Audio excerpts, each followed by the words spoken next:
Waqt diskors li għamel fil-ftuħ tal-Parlament, il-Prim Ministru Robert Abela innota l-aġir tal-kap tal-Oppożizzjoni Bernard Grech li lit tal-ħbiberija għalih tfisser illi jew tgħaddi tiegħu jew ma jikkoperax fejn ma jaqbilx. Dr. Abela innota kif minkejja li ġab l-akbar telfa elettorali fl-istorja ta' Malta sovrana, il-Partit Nazzjonalista għadu ma tallimx. Dan b'reazzjoni għad-diskors tal-kap nazzjonalista Bernard Grech li qal li l-partit tiegħu se jivvota kontra in-nomina ta' Anġlu Farrugia bħala Speaker tal-Parlament għax huwa imparzjali.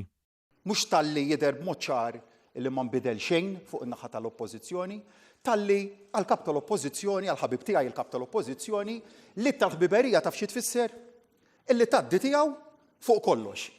Illi il-mandat b'saħħtu illi tal-poplu lil din in-naħa biex tmexxi jiġi imwarrab għal kollox. U l-attitudni li jurid l-Oppożizzjoni llum turi kif id-deċiżjoni tal-poplu tas-26 ta' Marzu għaliha ma tfisser xejn. Il-Prim Ministru fakkar kif fl-aħħar leġislatura kien hemm episodji meta l-Speaker ivvota favur il-Gvern u drabi oħra meta ivvota kontra. Għal kif id-Deputy Speaker fil-leġislatura li għaddiet tat rulings illi fil-fema tal-Gvern kienu kontroversjali imma ġew irrispettati u din hija l-ikbar xhieda li l-Gvern jirrispetta l-istituzzjonijiet. Min-naħa l-oħra il-Prim Ministru innota kif il-Gvern mill-ewwel qabel li d-Deputy Speaker ikun xi ħadd mill-Oppożizzjoni.